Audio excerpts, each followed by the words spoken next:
Okay, we're live here and Facebook, and we're going to be live in YouTube. And so, anyway, you get to watch me do a little show prep. Now, usually I talk to you, but in this particular case, because of the nature of the day, I'm going to be finishing up.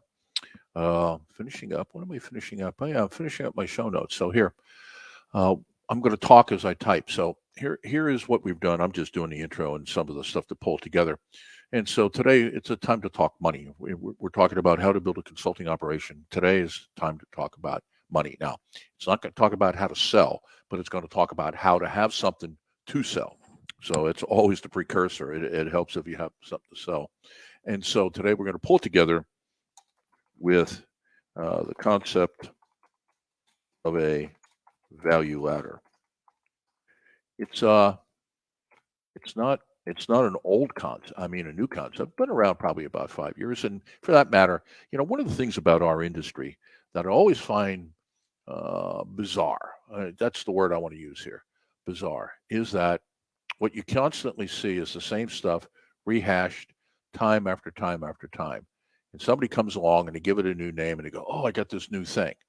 Well, no, they don't have a new thing. They got an old thing. So I don't know what this was called before, but basically we're going to be talking about how to build a stepped ladder, an ascension. Okay. And so how do I build a system where I sell a thing and then I have other things to do? Okay. So this could be a business model known as uh, known as cornerstoning, which I'll talk a little bit about, or a product. I'm going to use the word product. I really mean product and service uh, pyramid. And so there's two ways of doing this, and I'll talk about the differences. But um, this is definitely a process that has been used for good many times. I mean, cornerstoning is how Microsoft has basically built their empire around the original package MS DOS. And so with MS DOS, what you did is you bought DOS, and then they built on top of DOS. So then suddenly you went to 3.0. Anybody remembers that? It was a fiasco. Terrible. I bought a machine that had 3.0 on it, stripped it off. But when they came up with 3.1, a little bit better. I didn't go to Windows. I was using DOS up until 3.1.1, which was probably 92, let's say. I was still going to the command line and using DOS and using DOS programs. And so I was really happy with that. Personally, it worked pretty well. But then I saw 3.1.1 and okay, Windows finally got its act together. It didn't catch Apple, but at least got in the neighborhood. And then, of course, in 95, they come out with Windows 95.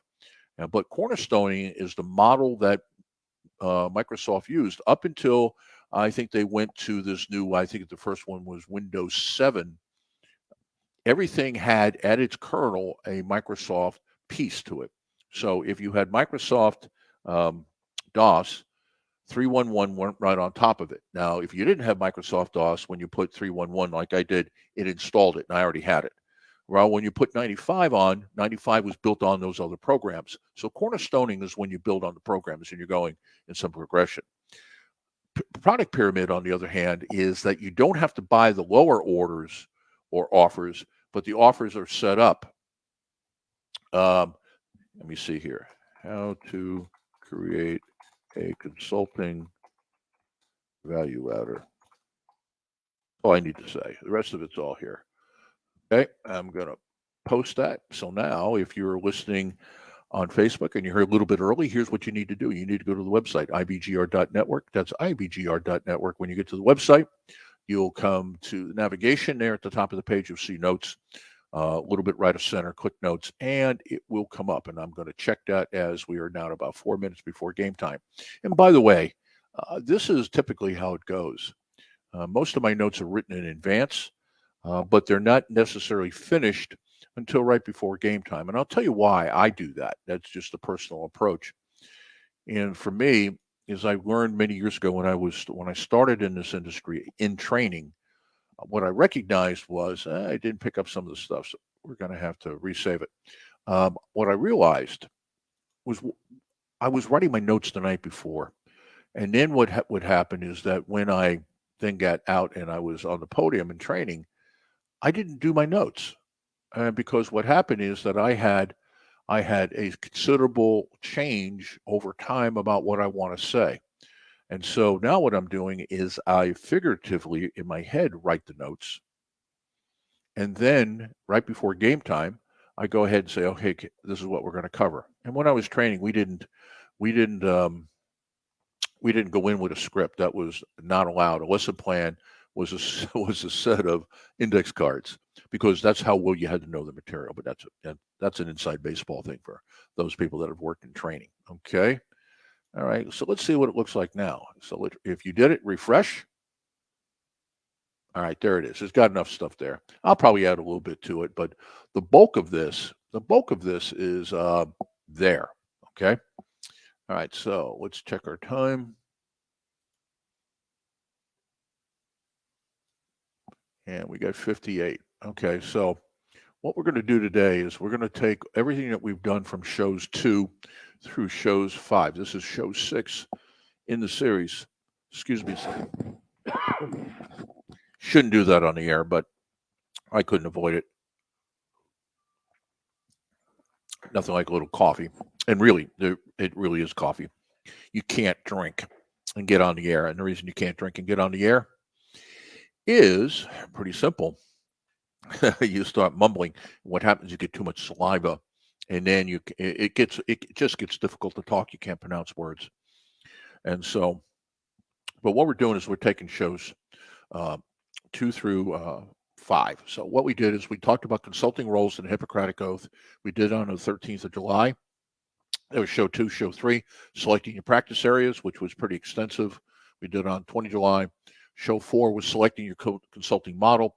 We did it on the 27th. And then last week on show number 5, we took the practice and the model together to how do you build a business. And my offer stance that if you want to, that was a pretty extensive show, and I couldn't show you exactly how to do it because it's probably a multiple day process. If you're in Facebook and you say, I want to learn how to develop what my practice ought to be, then go there. All right, I have 1 o'clock here in East Coast in New York. We're using New York as our reference time zone. And I'm broadcasting. I will be broadcasting. Oh, I am broadcasting. Yeah, I'm broadcasting live just outside of beautiful downtown Richmond, Virginia, on the James River. Pretty nice place to be. So let's get the remaining logistics. We've got about 2.5 minutes before we're on the air. Let's sign into the server. And now I'm not doing this from the studio today. Last week I was broadcasting from the studio. Today I am broadcasting from the conference room. All right, so we're going to be on in about a minute and a half. All right, and then when we get there, I'm going to start, and we're just going to rock and roll. So hopefully you're going to enjoy this. Of course, I am. I'm going to enjoy it. So don't you miss it. How's that? I mean, how's that for arrogance? Okay. All right, so let's check to see where we are in the commercials. So I'm going to put on a little sound here for a second. Here we go. Well, maybe I was. Looking at the European startup scene, Germany is a place you cannot miss. Fortunately for you, there is startuprad.io. All right, I'm going to turn that off, and I'm going to heartily recommend to you that you check out startuprad.io or Startup Radio if you're interested in what's going on in the startup scene in Europe, mostly Germany, but really Europe. It's a place to go, and you can go check them out. Also, Jorn, who is the president of the company, is here on the air broadcasting his news show at 6 a.m. and 6 p.m. New York time. And so whether you're an investor, not that we give out investing advice, or you are in the tech business and you want to understand what's going on to help you, or you're somebody who's just interested in getting venture capital, Jan kind of covers that pretty well. So I would heartily recommend that. Okay, so we're on a countdown here, and we're probably 15 seconds before we start. So allow me to go into my shtick here. Okay, you ready? Da-dun, da-dun, da-dun. So let's see. Let's do this like they really do it in the studio. Okay, so if you were in a studio, radio or television, you would go 3, 2.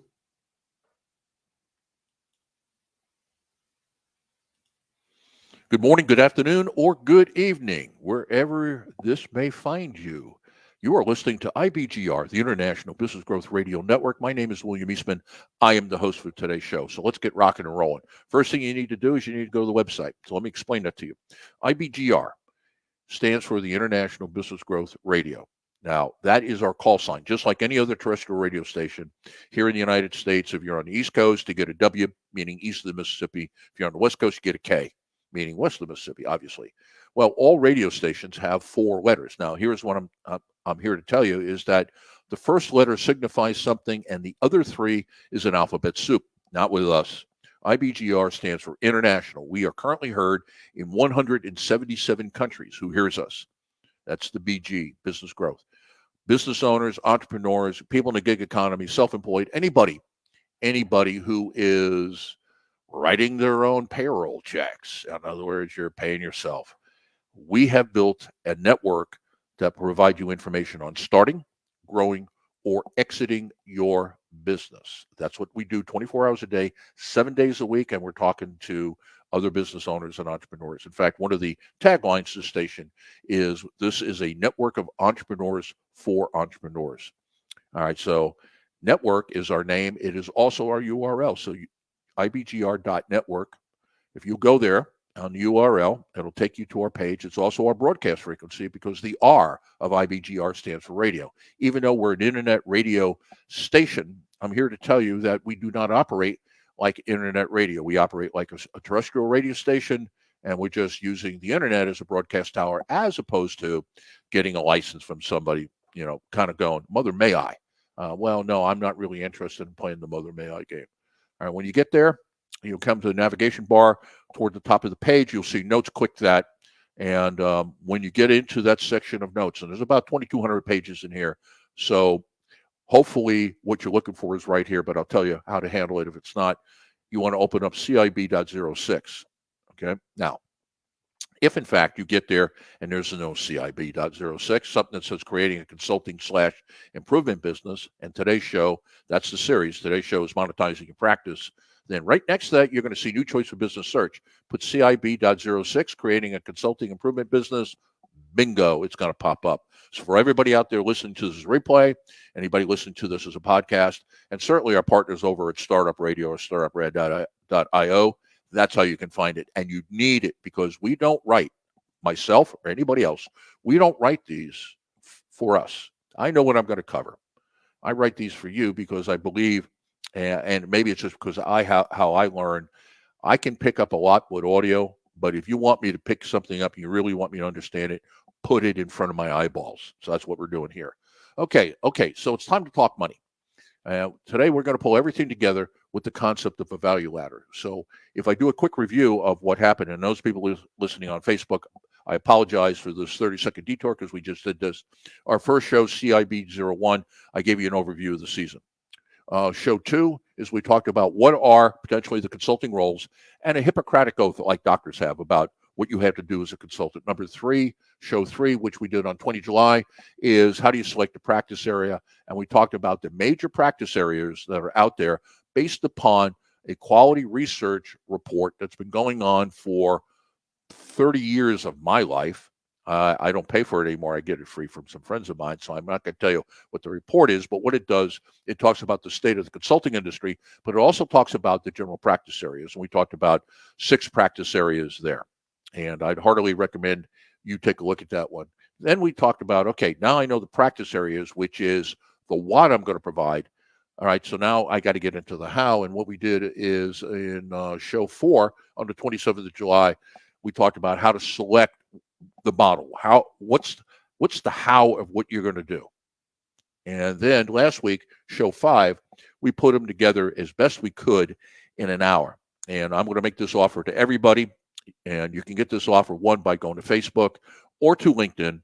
And our handle on both of those social media platforms is IBGR Network. That's IBGR Network. Out, it will get you there. And when you get there, just put there, hey, I want to get some time with you on how do I put together a consulting practice and a delivery model together. Now, today's show is based on that. So that information you need to have, and if you ask for my time, you shall get it. But that offer is limited because We're running a business here, and there's not a one of us that's not putting in a 50 to 60 hour a week. And I don't say that to get any sympathy because you're running a business, you are too. All right, so now, introduction. We're going to be working off something, a business model concept here. Now, this idea of the value ladder was hot 5 years ago. Man, this was the talk of the town. Like drip marketing was, what is content marketing was, and then we had the thing about your persona. Now I think it's the latest hot term is understanding the customer journey. Okay, now it's all the same stuff. And people in my business, what we try to do, we try to come up with a new name so we can sell you something, or perhaps brand it. And then when you use it, it's kind of like tissues. We don't call tissues for the most part. We call it Kleenex. All right. So that's the type of brand association you want. So let me hit it here. There are two business models out there for which this fits. One is called cornerstoning. And cornerstoning is when you build a basic product or service, and then for the customer to buy more, it has to be based on this first one. So the entry point pretty much is lower end, and each one's progressive. And what I did on Facebook before we started the show is I talked about Microsoft and Windows. This is exactly what Bill Gates did and the boys over in Redmond, Washington. And what I mean by that is they purchased the original package, which was MS-DOS, Microsoft Disk Operating System. And he bought it for $75,000 from somebody. That guy thought he got a deal, or the guy thought he took Gates, and of course Gates built $1 billion empire on that.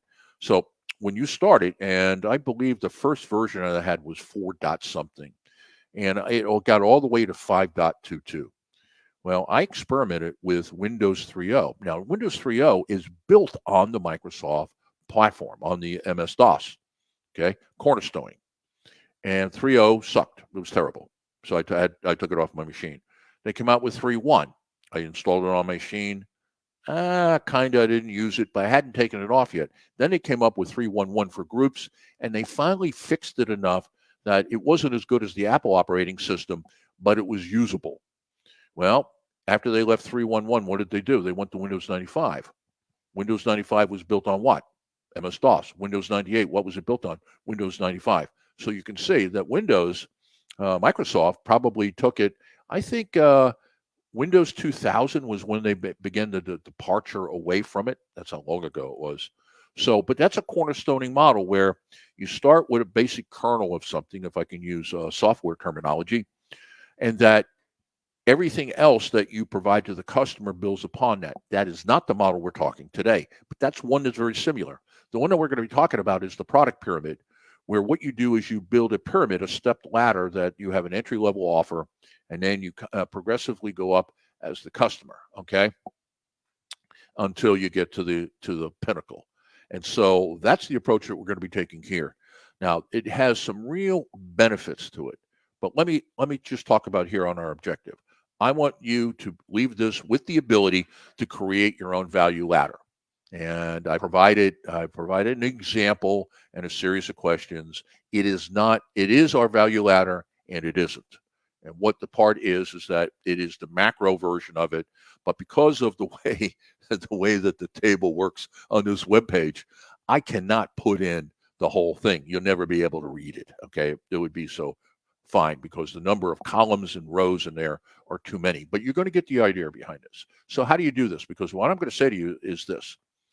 You have to have a multiple offer of some sort. Now, you can have a multiple offer by having multiple products and services. We have 3 services, let's call it. It could be products, some of them are, but 3 services, 3 service lines is the way we refer to it around here.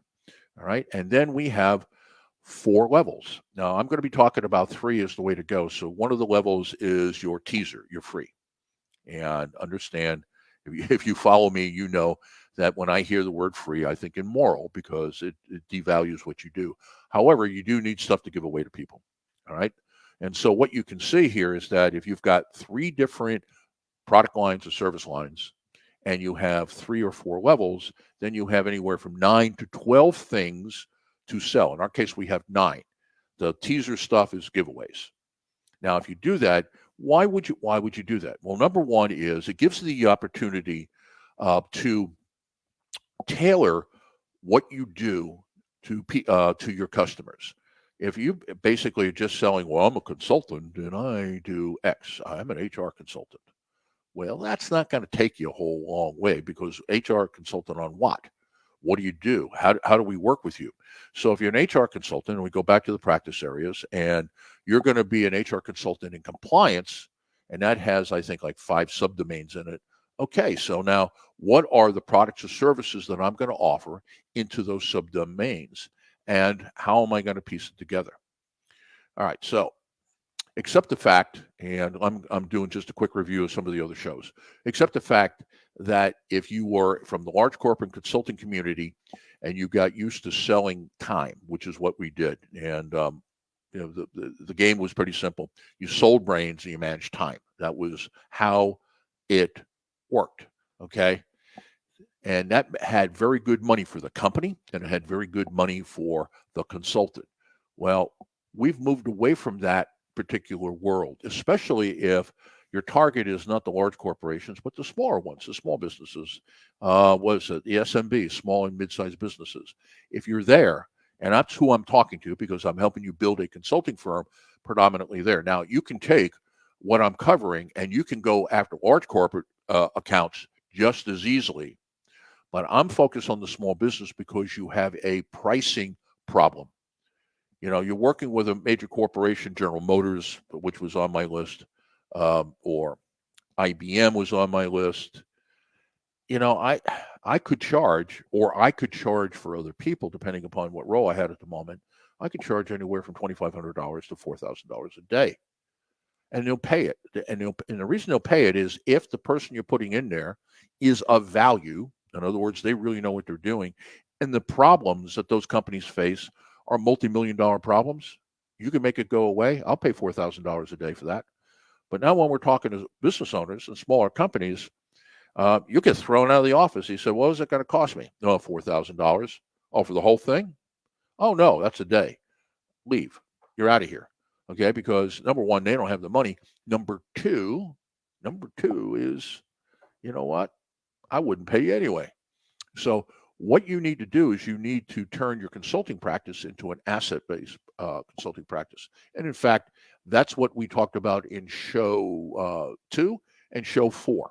We talked about moving to an asset base where you take what you know and you put it on paper, so to speak. Of course, it's all on electrons in the computer, but you get the idea. In other words, if I have a consulting process that I use and there are like 3 steps, I take people through an assessment, and then we've got the report to discuss what's going on, and then we've got how do we come up with an alignment meeting.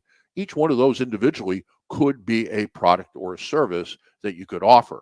And so one is you sell one of them and the customer wants more, they buy the others, or you bundle them together. So you're already with me there. All right. So here's what I'm going to say to you, and I'm going to build on this. I would have a level 0 as your teaser.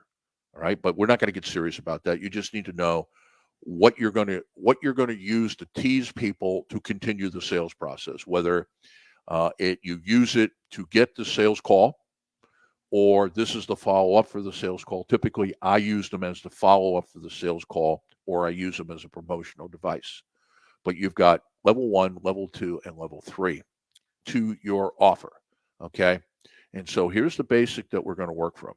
And this is all in the notes as we drill down. Number 1 is level 2 is the offer. Let's just start there. The offer is level 2. What you want here is you would want, if everybody bought this, what would that be? Now, in the way that I have built our value ladder, and you do not have to follow this, just use it as an example, is that level 2 and 3 are bundles. I bundle stuff together. Level 1 is individuals. Okay, so an individual product, an individual tool, an individual job app, something of that nature. Okay, it's an individual thing. I'm selling parts. Like if somebody wants to buy a car, level 3 would be, it would be fully assembled and drivable. And any of you that bought a kit car, you know what I'm talking about. Level 2 would be all of the parts in a box, but you got to assemble it. And level 1 would be you can buy the individual parts, just using that as an example. All right. So, but level 2 is your core offer, and build there. Don't worry about any of the other levels. Build 2 first.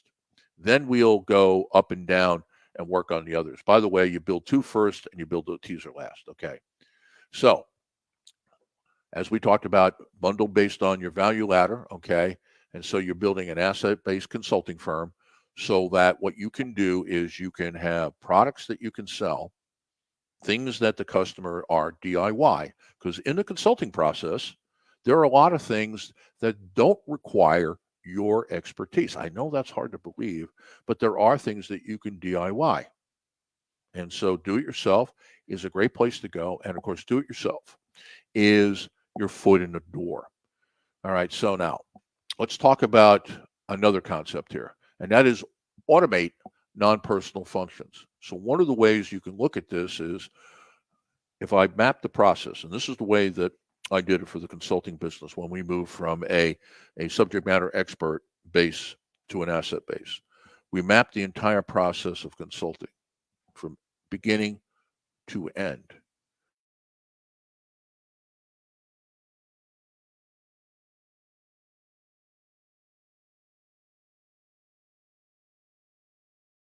We automate so that we don't have to get humans involved.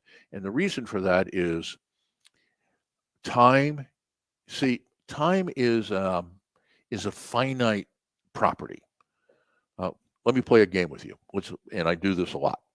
This particular analogy, if you followed any of the other stuff I've done on consulting, you get this one. And that is, I'm going to have a sale today, and I want you to buy. It's only today. I'm going to use the immediacy and scarcity as part of my sales technique.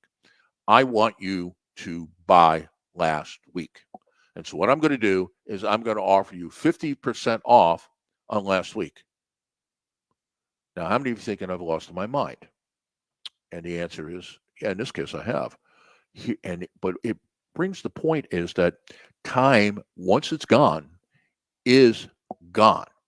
And so be very, very judicious about how you use time. Because if I build products and they're not moving and they're sitting on the shelf, what can I do? I can have a product sale. I can say to you, hey, today only 50% off of our assessment package. I can say that. And you're going to go, well, maybe I'll buy it. But if I go back and say, hey, personal coaching, I'm going to give you 10 hours of personal coaching. Oh, yeah, it was last week and it's 50% off. You're going to go, yeah, I don't think I'm going to buy that. All right. Now, here is our model for consulting. All right. So I'm going to give you kind of a way of looking at this. So if you're going to break this down, and it's what we call FIT. Now, I worked hard at coming up with an acronym. I particularly don't like acronyms, and I usually, what's the word I want to use here that's appropriate? I typically pick on people or organizations that do this, like SMART goals. I mean, come on. I heard about SMART goals 35 years ago, and there's still people out there doing it. Specific, measurable, actionable, relevant, trackable. Okay, but this one works. And this is based upon what we were doing. It was almost a coaching model, as a matter of fact. What we were doing in General Motors plants to raise productivity and do it in a way that we didn't have the union balk at what was going on. So this was not what we were doing with the union, but this is what we were doing with supervisors, managers, all the way up to plant manager. So first of all, in the process, the first element in consulting is what I call focus. All right. What you're looking for here is leverage. What is the one thing that you can help them do that if they do it will have the maximum impact with the least investment of resources? Okay, got that? Leverage. It comes back from Archimedes when Archimedes made that comment, about 200 BC, someplace in there when he said, if you give me a pole or a lever long enough, I could lift the world. Leverage. And so you're looking for where is the leverage. So do you have assessments? Do you have surveys? Do you do interviews? If you're asking a recommendation from me, I'm telling you to do both, because what assessments and surveys give you is usually quantitative data. In other words, stuff that you can crunch numbers on. And you do need that because that's kind of the skeleton of the report that you're going to give them. It's a skeleton of your analysis. On the other hand, interviews is qualitative in that what you're getting now is how people feel, what they think, And typically, no matter how tight you write an assessment or a survey, you're not going to capture everything, nor are they going to be able to express everything in a numeric value. So by doing the interviews, I am now collecting all this information, and then the next step in that process is to do a thematic analysis. Okay, I'm getting technical on you, but here, what is it? What are the themes? In other words, you may have 10 people who have given you all these interviews, and you spot about 12 things in there. 12 things pop out, themes that keep coming up, and then you kind of work them, and it's probably not 12, it's probably more like 5 or 6. And you kind of meld them down, you come up with the right terminology, you take that, and you add that to the report, and now you've got meat on the bones. And that's what you want to do here. So on the assessment, the goal here on this focus phase, I should say, is to give the customer information to go, where is the leverage point? And the minimization, the maximization of impact at the minimization of resources could be financial. It could be bodies. In other words, how many people are they going to put on this? It could be time. But what you're basically saying to them is, I'm trying to get the most for you with the least investment you can make, of which I'm part of. But if you look at, they need 3 or 4 people on this job, you're cheap compared to the payroll, benefits, and everything that they're paying. What you want them to do is focus on one thing. Now, the other thing that's going to come out of this is the process of developing the root cause. Really, what you're looking at is, if they're looking to get leverage on something, it isn't going to work if they don't stick the pole in the right spot. Right? Kind of well said, I guess.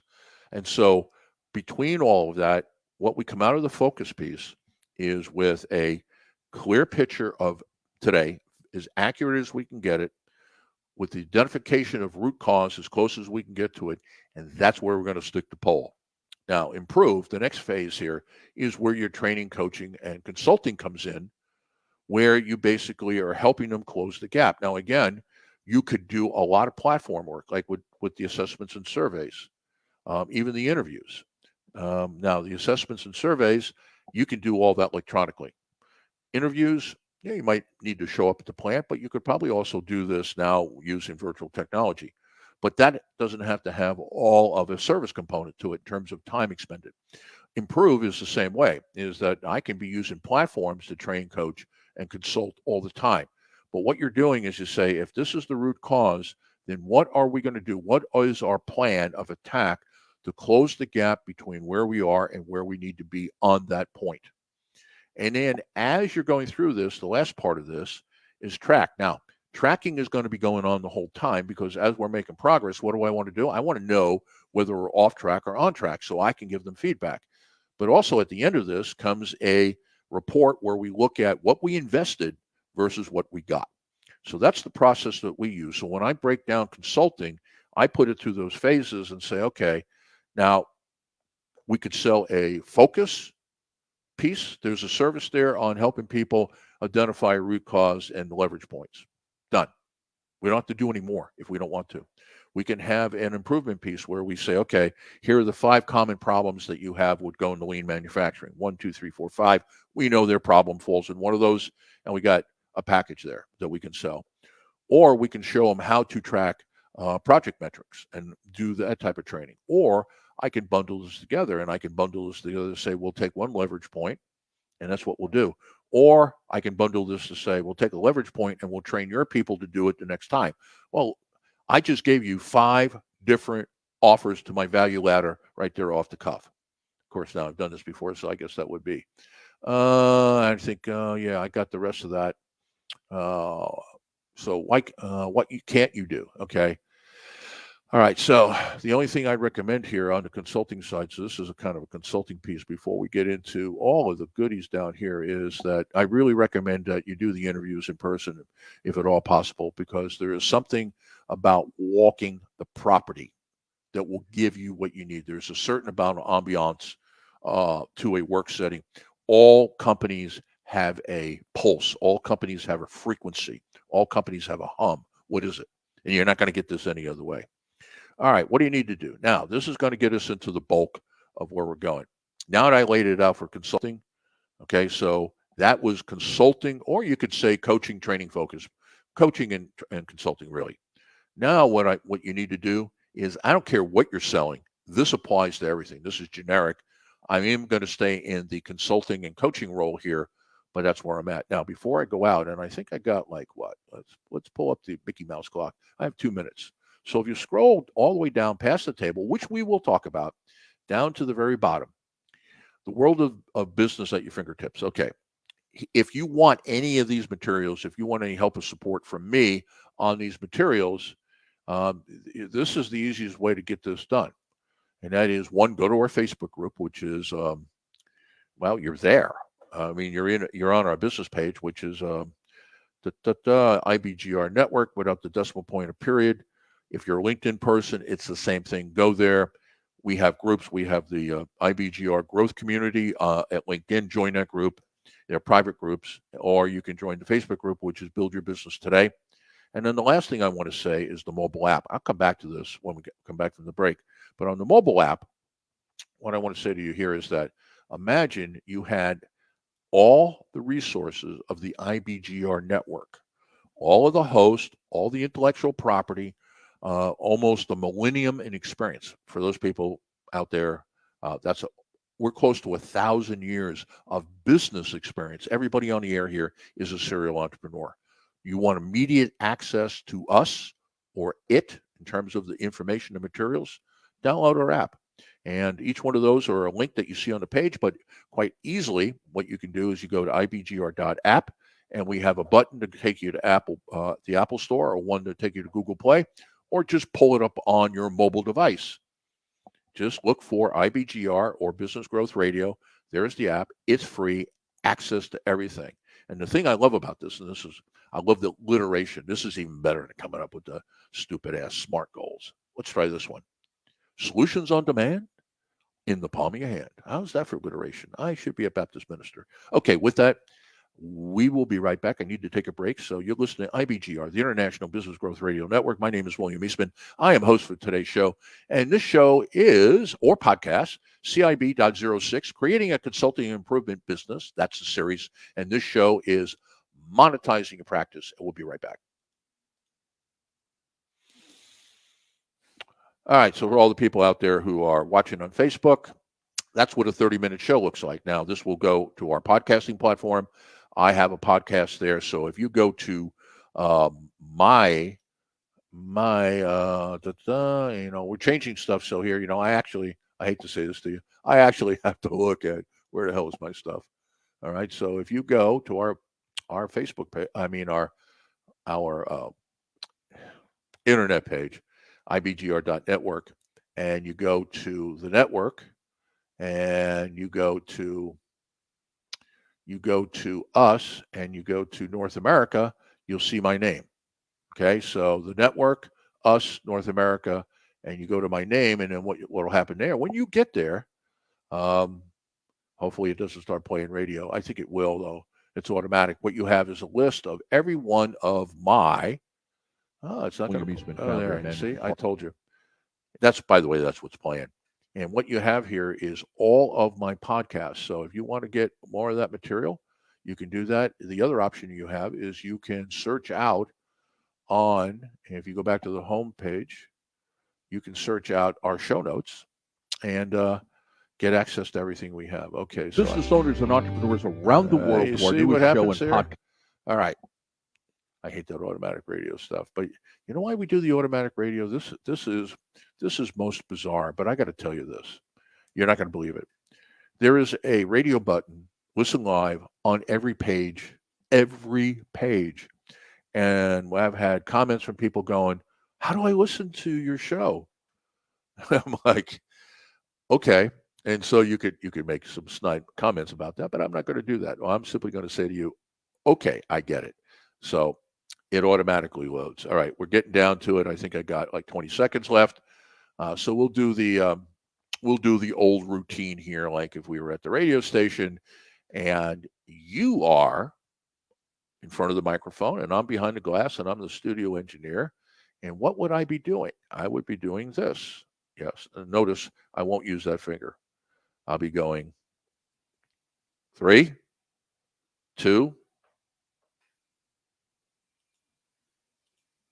And we're back. You're listening to IBGR, the International Business Growth Radio Network, heard in 177 countries around the world, broadcasting 24 hours a day, 7 days a week. We are a network of entrepreneurs talking to entrepreneurs. If you've got any issues, any concerns, any aspirations to start, grow, or exit a business and get your money's worth out of it, this is the place to be. 24 hours a day, 7 days a week. My name is William Eastman. I'm the host for the show.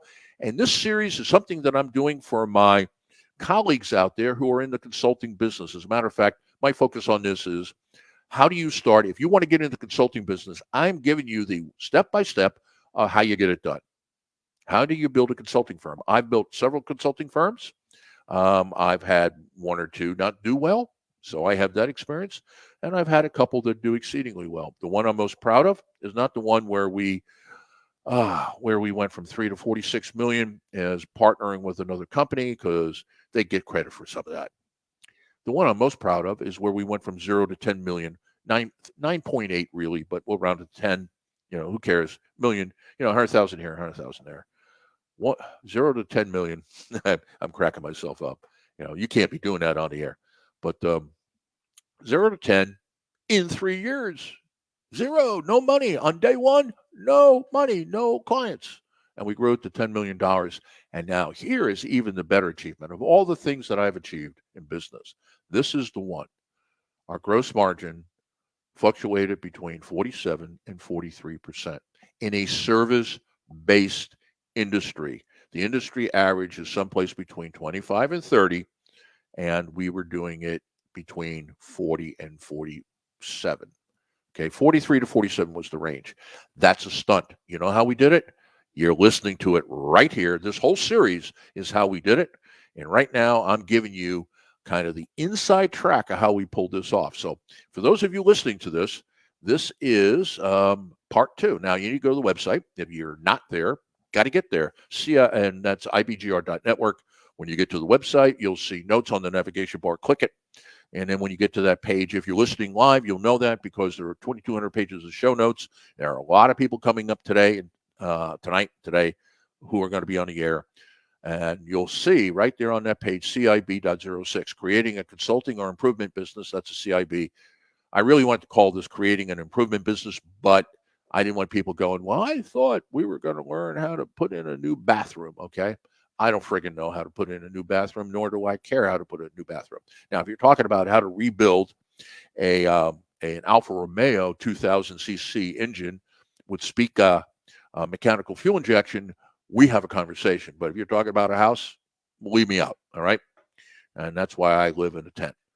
So this show is on monetizing your practice, and what we're doing is we're pulling it together. So now if you're listening to this as a replay or as a podcast later on, and this is not on the first page, new choice for business search, put in CIB.06, creating consulting / improvement business, it's going to pop. And again, I don't write this for me. This would save me a good hour every day. Every day I have a show. This is for you, so you ought to be looking at it. All right, so where we were in the first, this is part 2. This is podcast 2. So where we left this off is we started on what you need to do. So everything up before that, kind of the explanation, how we approach consulting and all that. If you want that information, please listen to podcast number 1, because I got a ton of stuff to do here. All right, so now what do you need to do? That's where I need you on the page.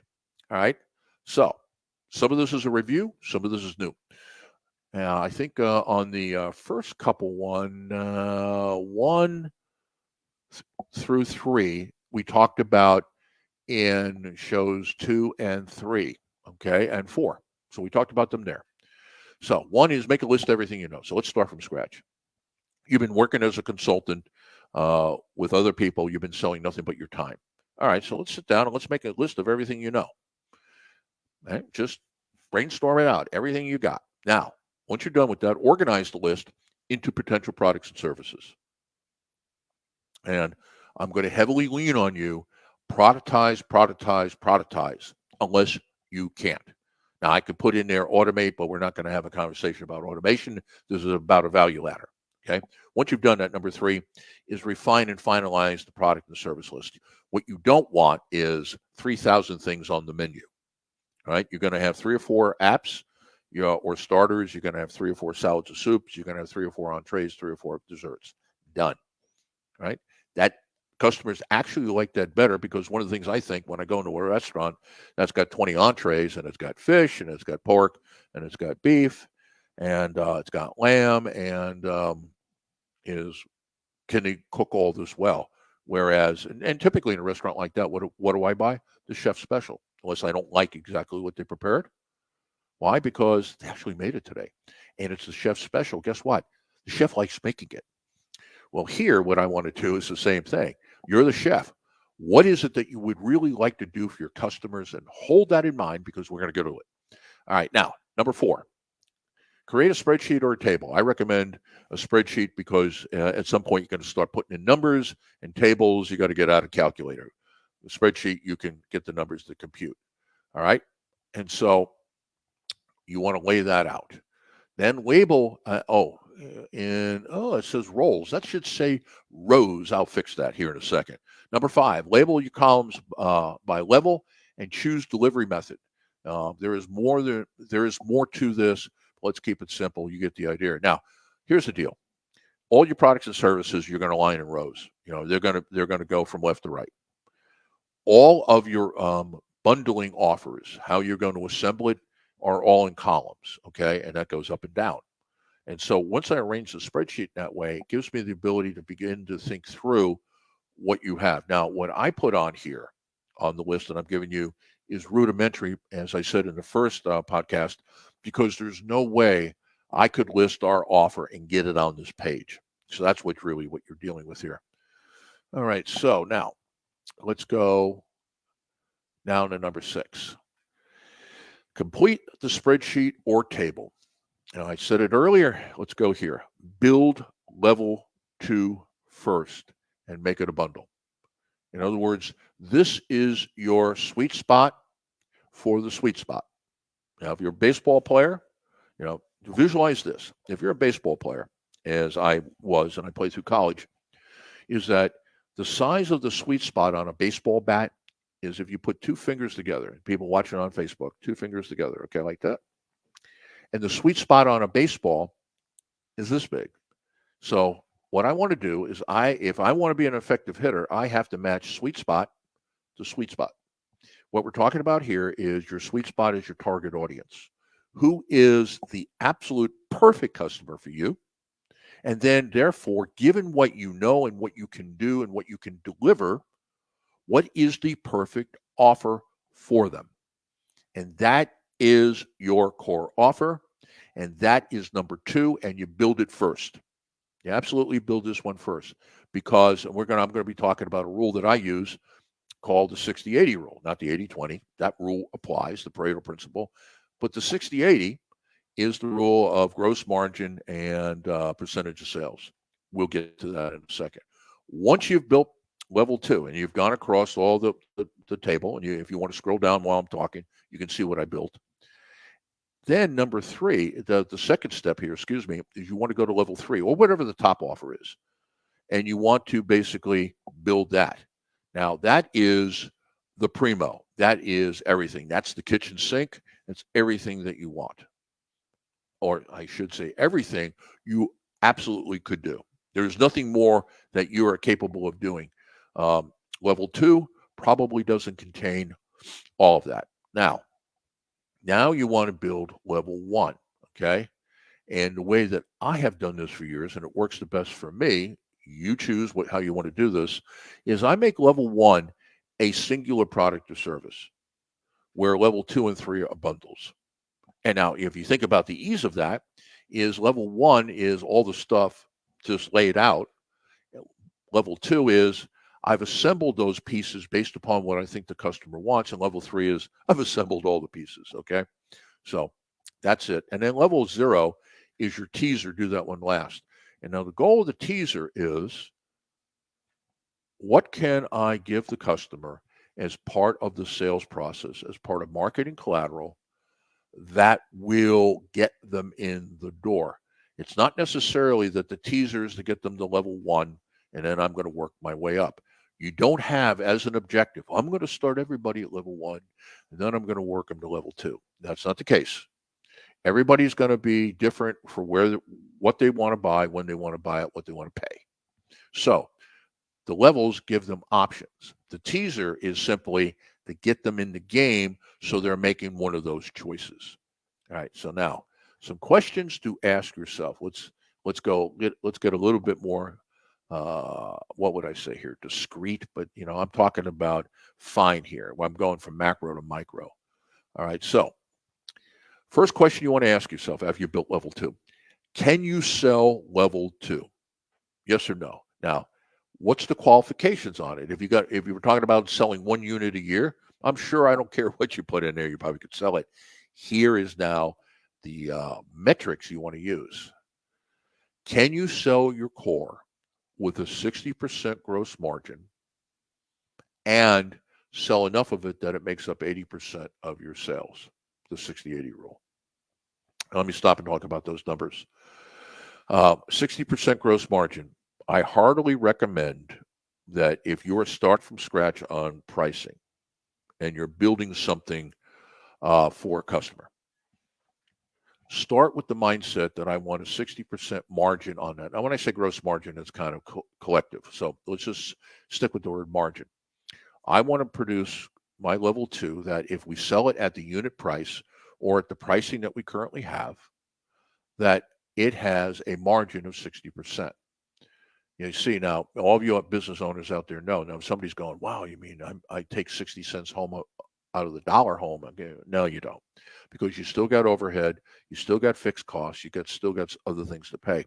But if you said to yourself, gee, I want to run at least a minimum of 25% profitability a year. In other words, if we're $1 million company, I want to make $250,000. I can tell you right now, if your margins are not 50 plus, you're not going to get 25 plus in profitability.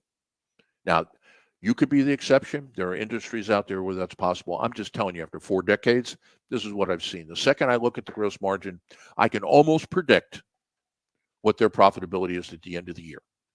So that's why the 60%. Now, what that forces you to do is, one is this a second level, a level 2, a core product or service? Because if all I can get is 30% on it, maybe it's in the wrong spot. Or number 2 is I haven't looked at it hard enough. Maybe what I need to do is go back and look at my processes that we're using to develop this, because my cost is too high. Because no matter where we are, most of us are operating in a market-based economy where pricing is established by what the market will pay, and you got to work backwards. Very seldom do you have the luxury of having cost plus, where it costs, you charge whatever it costs to make, plus you put your margin on it. And so if I start backwards and look at it, and I have a 45% margin on this, I'm going to sharpen my pencil, and I'm going to see if I can find another 10%. Now, if it turns out I can get 52, 53%, I'm probably rolling.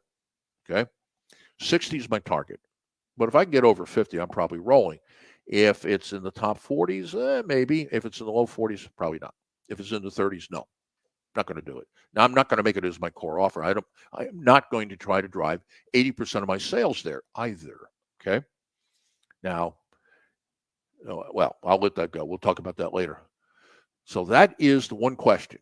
Can I sell this and make this 80% of all the revenue I bring in is on this core offer? And can I get a 60% gross margin? Use that as your targets. And when you're building your offer, use that as a way of, well, what goes in and what doesn't? Because sometimes people go, well, do I include this? Okay. What's the cost of doing? What can you charge for it? What does that do to your margin? All right. Now, number 2, if your customer buys level 2, does it do everything they need, or is there something missing? The thing about level 2 is it's got to be comprehensive.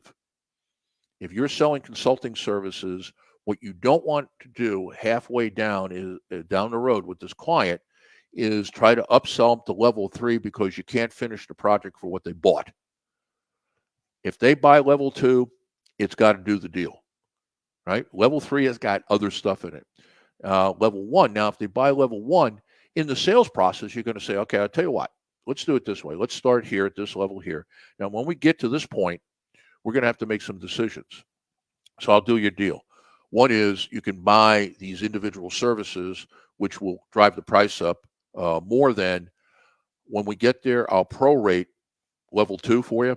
In other words, you've already paid so much into it, and you only have to pay level 2 going forward. And so that's a better deal. Now, that is admissible, and I've done that a few times. But fundamentally is your level 2 has to be comprehensive. It has to provide what you tell the customer is going to provide. And you can't set level 2 up where in order for it to work, you got to upsell. You're going to lose accounts left and right. And I don't consider it ethical. All right, number 3, level 3. Does it cover everything you can do or deliver? That's what you're going to put in level 3. Now, the other thing here is, well, let's talk about that first. So you bundle everything in the universe together and you put it in there. And now let's go to price. What I want to do is I want to price level 2 at something where I get my 60 or at least 50 plus margin. That price may be higher than I'm comfortable charging. It's always true. As a business owner, you're always looking at it going, don't want to charge that. Okay. Here's what I'm going to say to you. The way you handle that is you use level 3 to anchor the price. Jack the price up on 3, okay, to where it is not much more, but enough more that it makes 2 look, wow, what an offer. I get all of that for that price. So level 3, because you're going to sell some of these, okay?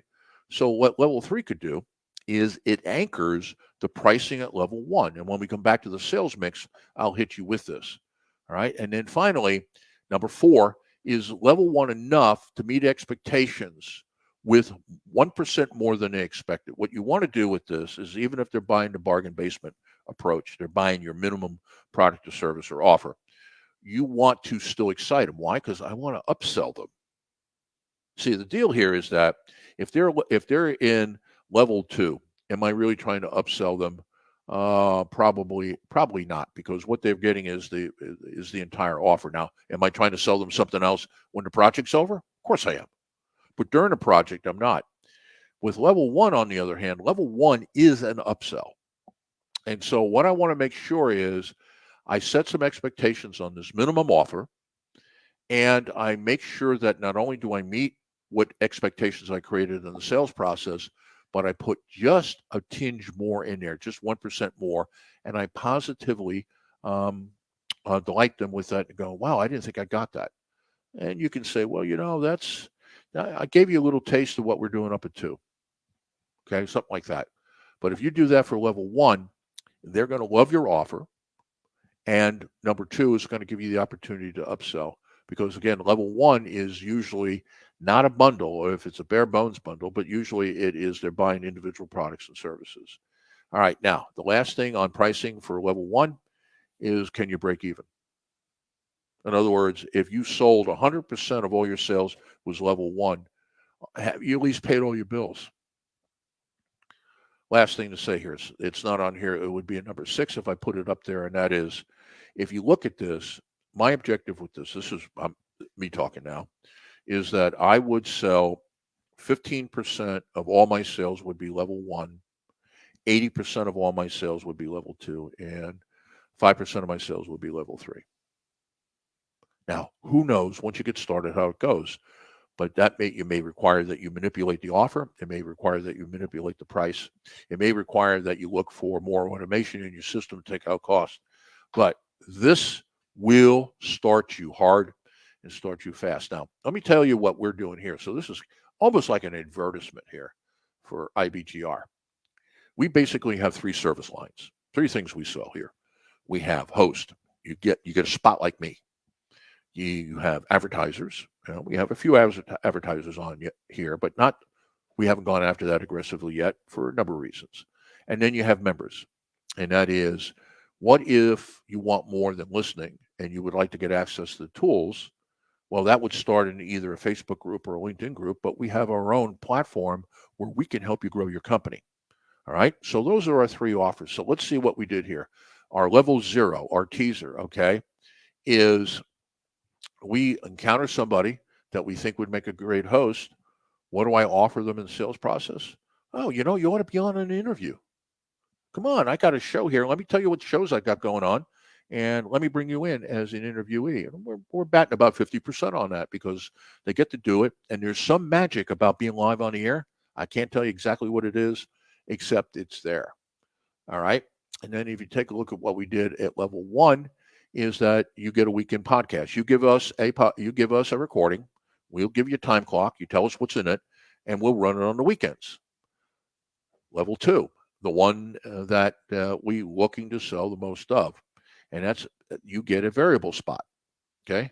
And a variable spot is because we're running 24/7 operations. There are 2 time zones that we're in that change based upon savings time or daylight time, and we have 2 zones that don't change. So basically, if you're in North America, you're guaranteed your time slots that are guaranteed are 10 to 4. Those are all, 12 to 4. Those 4 time slots always will be yours. On the other hand, if you have the 5 o'clock time slot here, when Australia changes its time because it moves in the opposite direction, then the 5 o'clock spot becomes the 11 o'clock spot. And then when we shift here in North America, the 6 o'clock slot becomes the 11 o'clock slot because the 11 o'clock becomes the 10. So you're in a variable spot, whereas if you're in a fixed spot, that means you're in the 12 to 4. Nothing is ever going to change.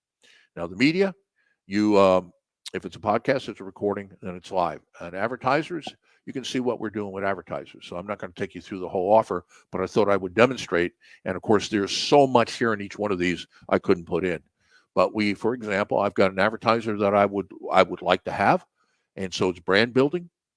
Then what I'll do, let's say I've got a funding service that funds businesses and alternative banks, and they can fund all over North America, United States, and Canada. I probably want to put them on because you, the listener, can get some value from that, and that will give me the opportunity to do what? Sell them on advertising. So you can see how that goes. And then on membership, as we talked about, here are 3 membership levels. And so you're a member, our lowest level, you're a member of our group in LinkedIn or Facebook. And what happens here is we give away free specials. Like I just gave away one. If you go in there, either LinkedIn or Facebook, into the group, so it's IBGR Network, that will get you to the business page.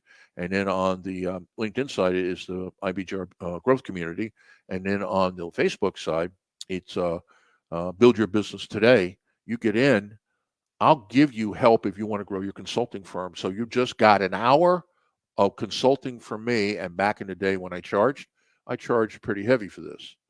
So that's what you get. But here in this particular case, it's not an ongoing thing. It's just we throw a special out.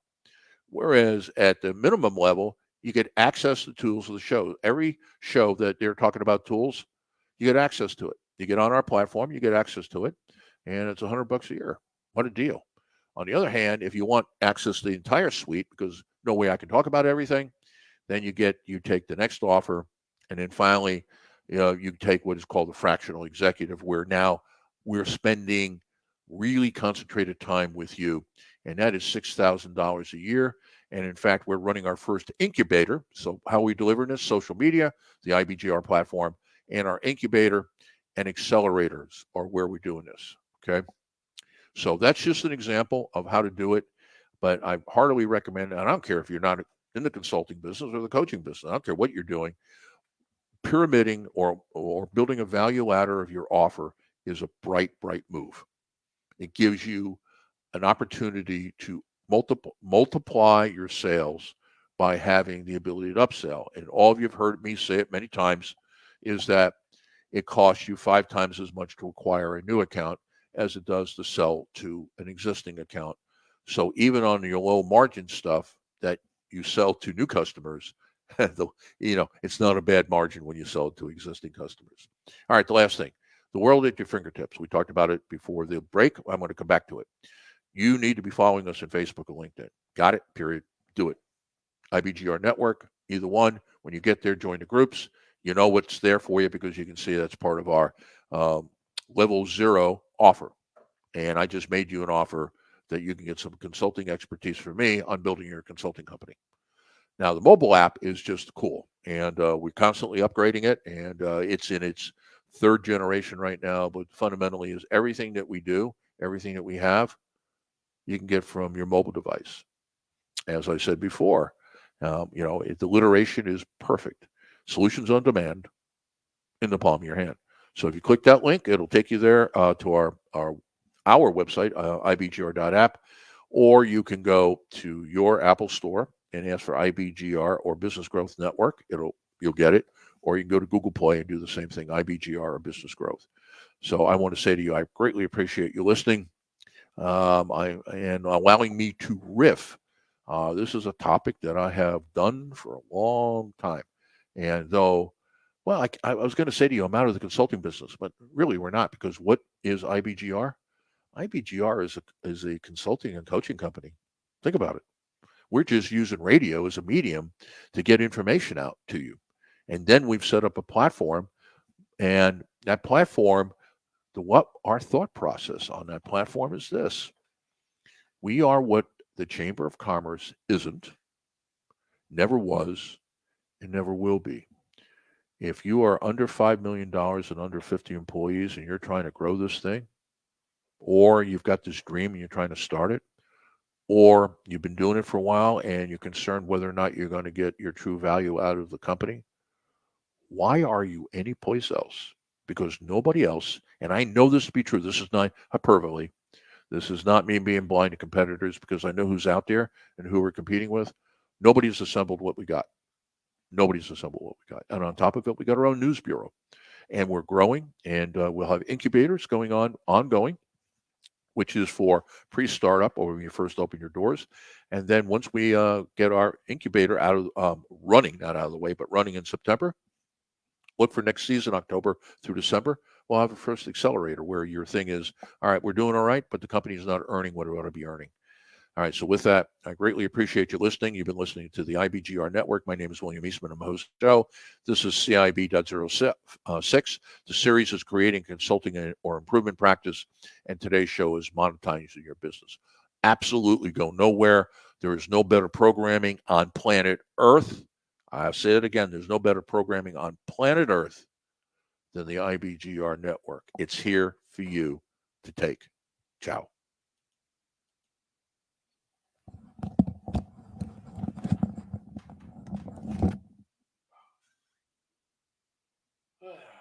Wait a minute.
Oh yeah, everybody. I forgot.